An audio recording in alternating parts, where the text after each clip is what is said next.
이슈 칼럼 시간입니다. 오늘은 S핌 김형진 대표와 함께하도록 하겠습니다. 대표 안녕하십니까? 네, 안녕하십니까? 네. 실적 시즌 뚜껑이 열린 지 이제 꽤 됐는데 지난번에도 대표님께서 살짝 언급을 해주신 부분이 1분기 실적이 나오고 나서 2분기로 가기 전이 오히려 지금 기대감이 오히려 올라올 수 있고 기회가 될 수 있다라는 말씀을 누차해 주셨는데 그러니까 그런 분위기예요. 진짜 개선 기대감이 올라오고 있거든요. 이거 어떻게 봐야 됩니까? 네, 노출된 악재가 있고 호재는 잠재되어 있다. 지금 상황을 그렇게 해석하는 게 맞지 않을까 이렇게 생각이 됩니다. 대비되는 그 해외 IB의 두 개의 코멘트를 딱 비교해 보면 우리가 쉽게 분위기를 알 수가 있는데요. 4월 9일 그러니까 실적 시즌 바로 시작할 때 모건 스탠리는 상반기 기업 실적이 부진하게 전망이 되고 EPS 증가율이 그래도 4%보다는 조금 낮지 않을까 이런 식의 약간 부정적인 전망으로 계속 유지가 됐었는데 어제는 이제 골드만삭스 같은 경우가 기업 실적 성장세 둔화로 인해서 증시 상승 여력은 제한되지만 하반기엔 개선될 것이다. 이런 식으로 일주일 사이에 점차 완화되는 분위기가 나타나고 있죠. 시장에서 실적에 대한 눈높이가 많이 낮아졌죠. 그리고 그것이 주가에 어느 정도 반영이 됐고 그래서 그것을 악재로 인식했기 때문에 개선을 기대하는 쪽으로 시장의 분위기가 넘어가고 있다. 이렇게 정리하면 될 것 같고요. 시장이 상승을 해도 금리 인하 기대감이 계속 유지되고 있다는 것도 참 특징적입니다. 어제 월스트리트저널에서 보도하기를 뉴욕 지역의 인플레이션 지표가 하락 신호를 보이고 있다. 근데 주식시장은 계속 상승하고 있고 지표는 악화되고 있는 그런 모습을 한마디로 표현하는 그런 것인데요.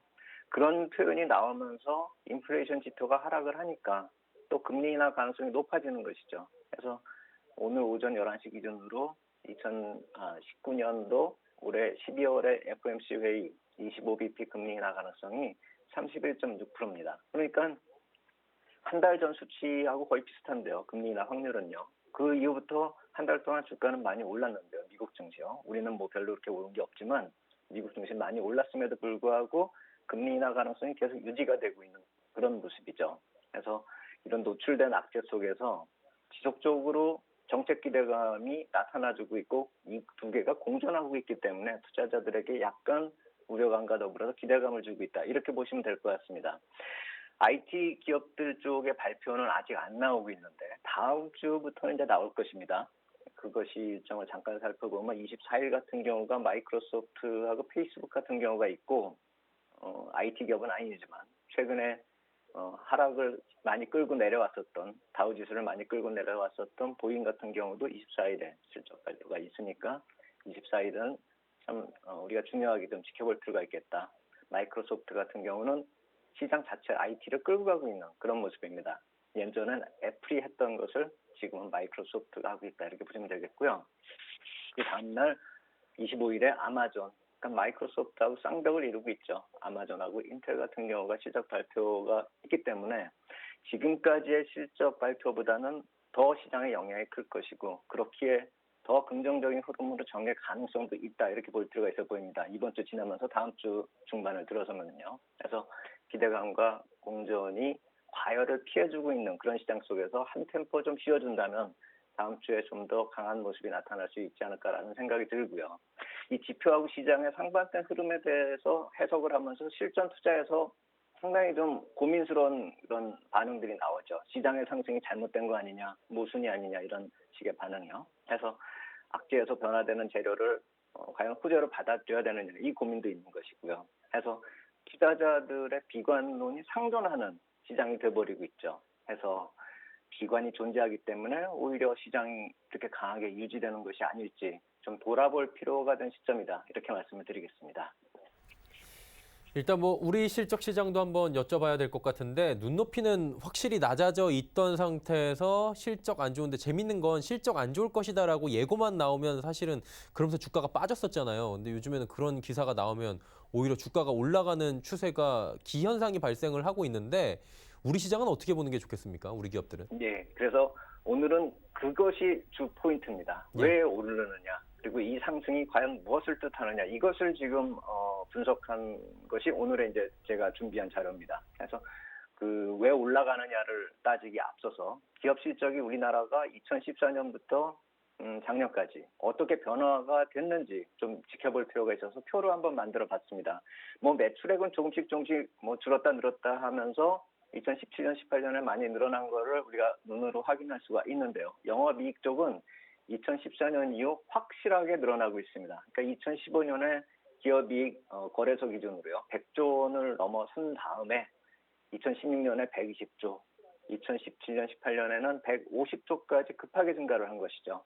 매출액보다 더 큰 성장을 보여왔다. 이익 쪽이요. 그래서 2015년 이후에 2017년까지는 불과 100조 원 진입한 이후에 2년 동안에 50%나 늘어난 것이죠. 100조에서 150조까지 늘어났으니까요. 근데 이것을 분석할 때 보통 반도체 위주로만 늘어난 것이 아니냐 이렇게 따질 수가 있고 사실 그게 맞는 말이긴 한데 증가분의 한 60%가 삼성전자라고 계산이 되더라고요. 삼성전자 영업이익을 구해보니까 2014년에 26조 원이었고요. 2017년에 54조까지 늘어났습니다. 그러니까 28조가 늘어나서 50조 원 중에서 28조를 차지하기 때문에 거의 뭐 한 60% 정도를 차지한다. 이렇게 볼 수가 있겠죠. 그런데 그럼 나머지 40%는 성장 안 한 것이냐 이렇게 보아야 될 거 아닙니까? 40%도 성장한 거니까요. 그렇다면은 여타동 다른 쪽도 동반 성장했다는 거 부인하면 안 된다는 것이죠. 그래서 저는 이 수치를 보면서 한국 시장이 반도체만의 상승이다 이렇게 자꾸 자극적인 표현을 쓸 필요가 없고 지나친 반도체 위주의 성장 이런 표현도 사실 과장된 표현의 연장선이다 이렇게 생각이 되면서 경제에 대한 우려감 괜히 만들어낼 필요가 없는 그런 불필요한 표현이다. 좀 그렇게 생각이 든다 이렇게 말씀을 드리겠고 2019년 분기이익이 이제 30조 원대로 추정이 되기 때문에 그러면 4분기니까 4배를 곱하면은 연간 120조 원대로 좀 줄어들겠죠. 그러면은 작년 대비 그러니까 2017년 18년에 많이 늘어난 거 대비는 한 20% 넘게 24% 정도 감소가 되는 것이고 근데 감소가 된다 하더라도 이게 뭐 100조 원 이하로 쭉 떨어진 것이 아니라 2016년 수준으로 떨어졌다는 것이거든요. 그러면 2016년 기업이익 수준하고 비슷하다라고 봤을 때 그 당시에 종합지수가 얼마를 기록했는가 보면은 종합지수가 1900에서 2100포인트를 왔다 갔다 했다라는 것이죠. 그래서 그러한 측면에서 해석을 한다면은 지난 연말의 지수 저점이 의미가 있는 자리다. 진바닥일 가능성이 높다라는 것이죠.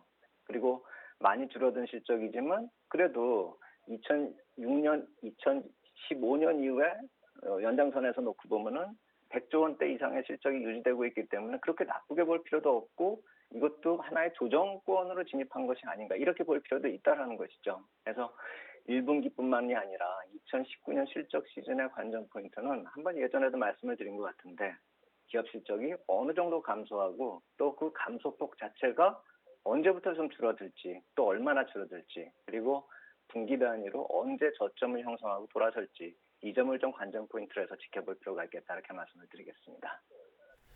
일단 뭐 실적은 부진한 것이 말씀해 주신 대로 예상이 되고 있고요. 수치로 지금 판단을 해봐도 뭐 많이 줄어든 상황인데 주가는 반등을 하고 있단 말입니다. 이게 어떻게 보면 아이러니한 건데 어떻게 이해하는 게 가장 좋겠습니까? 예, 그래서 이제 그 수치에서 연장선으로 네네. 해서 반등의 원인을 한번 분석해보자. 이것이 오늘의 포인트인데요. 내린 이유를 살펴보면 우리가 기업 실적의 악화를 빠르게 작년에 반영을 했다 이렇게 볼 수가 있겠고요.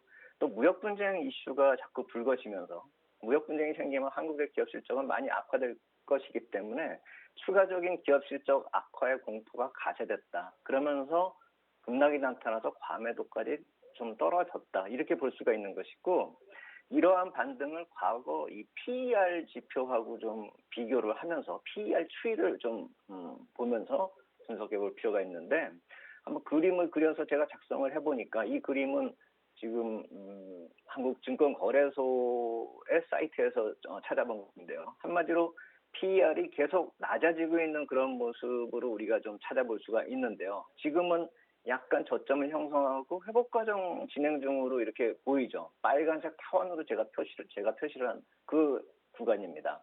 지금 저점을 기록한 것이 2011년에 저점을 한번 기록했고 최근에는 2015년 이후부터 저 PER이 확 낮아지고 있는데 2015년 이후로 PER이 낮아지고 있는 것은 주가가 빠져서가 아니라 역으로 기업이익이 빠르게 늘어나고 있음을 뜻하는 것이죠.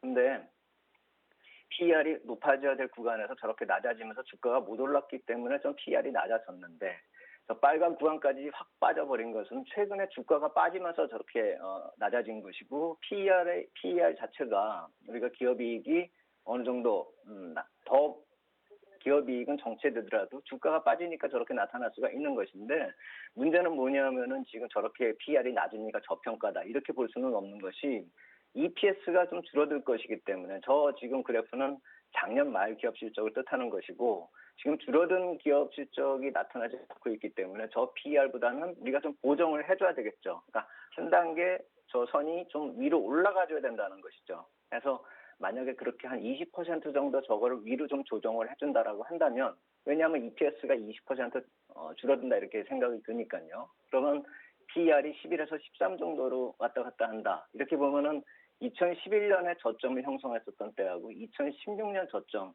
이 사이에서 저 PER이 존재한다. 그렇다면은 뭐 그렇게 사상 최저까지는 아니더라도 저평가 영역에 들어갔었기 때문에 보통의 우리가 PER이 움직였었던 그 구간대로 다시 진입을 하려면 주가가 상승해줘야 된다는 것이죠. 그러니까 지금 PER이 너무 낮아져 있는 상태는 과매도권에 들어갔다가 주가가 좀 높아지면서 PER이 좀 높아질 것이다. 물론 기업이의 실적을 반영해서 보정을 해주더라도 2016년 수준까지 돌아가고 있는 중이다. 이렇게 보면은 지금의 상승이 이해가 된다. 이 말씀을 드리는 것이죠. 그래서 최근의 지수 반등은 PER의 저점 형성하고 반등의 움직임 이쪽을 연계해서 좀 해석을 하면은 어느 정도 이해가 가지 않을까. 최근의 상승에 대해서는 그런 식으로 좀 정리가 될 필요가 있어 보이고 이번 실적 시즌이 끝나면은요. 저 PER이 이제 이번 분기 실적을 가지고 PER을 다시 구할 수가 있지 않습니까? 그렇게 되면은 정확하게 좀 더 지금 말씀드린 것보다 좀 더 정확하게 보정된 수치가 나타날 수가 있을 테니까요. 최근의 상승에 대해서 좀 더 명확하게 판단을 내릴 수 있는 그런 계기가 되지 않을까. 이번 실적 시즌이 중요한 이유는 그런 관점에서 좀 우리가 이해할 필요가 있겠다 이렇게 말씀을 드리겠습니다.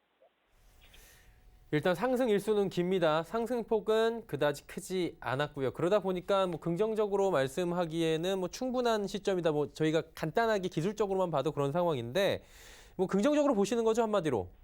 네, 맞습니다. 그래서 한번 우리가 또 불안한 요인 한번 예. 생각을 해본다면 미국 쪽에서는 이제 사상 최고가를 들어서고 있으니까 불안하지 않느냐 경기 위축 국면에서 이렇게 얘기를 할 수가 있는데 제가 예전에 한번 미국하고 중국하고 한국의 경기 선행 지수를 비교해 본 그런 그래프를 제가 보여드린 적이 있는데 그때 제가 한 가지 빼트려 놓은 말씀이 뭐냐면은 미국의 과거 경기 선행 지수 흐름을 놓고 봤을 때는 침체 국면에서 바닥을 형성하고 돌아설 때 주가 지수가 매번 사상 최고가 지수를 기록을 했었다라는 것이죠. 우리처럼 박스권에서 움직여서 박스권 상단으로 가는 것이 아니라 선행 지수가 경기가 좀 나아지면은 경기가 다시 확정 국면을 진입하면은 예전 지수를 넘어섰다라는 것입니다. 그래서 이번에 경기 선행 지수 자체가 지금 위축 국면으로 들어있기 때문에 사상 최고가 들어서는 게 모순이다 이렇게 말할 것이 아니라 만약에 경기 위축 국면이 돌아서는 그런 바닥을 형성하는 과정이 나중에 이게 입증이 된다라고 한다면은 지금의 사상 최고가를 기록하는 미국 지수가 전혀 부담스럽지 않을 것이고 진짜 그것이 확인될 때쯤이면 주가는 더 많이 가 있을 것이다. 이렇게 생각이 된다. 이렇게 말씀을 드리겠고 또 하나 기업 실적 쪽으로 해석을 하면은 기업 실적이 나빠졌는데 주가가 왜 오르느냐. 이게 비정상이다. 이렇게 볼 수도 있겠지만 기업 실적 역시 마찬가지로 경기하고 마찬가지로 바닥을 치고 돌아선다면은 그리고 향후에 기업 실적이 또 개선이 된다라고 한다면 지금보다 훨씬 높은 주가가 형성이 돼 있겠죠. 아까 PER을 제가 그림을 보여드렸듯이. 그래서 이번 실적 시즌에서는 그러한 투자자들의 기대감이 반영이 되고 있다. 이렇게 말씀을 드릴 수가 있겠는데 다만 단기적으로는 지금 2240포인트 매물대에 진입을 했기 때문에 그리고 뭐 계속 며칠째 연속 상승을 하고 있다. 이런 좀 부담스러운 표현들이 있기 때문에 차라리 조정을 받고 그런 의미 없는 그런 연속 기록을 세우는 것보다는 차라리 조정을 받고 가는 것이 낫지 않을까 저는 그렇게 생각이 된다. 조정을 무서워하지 말자.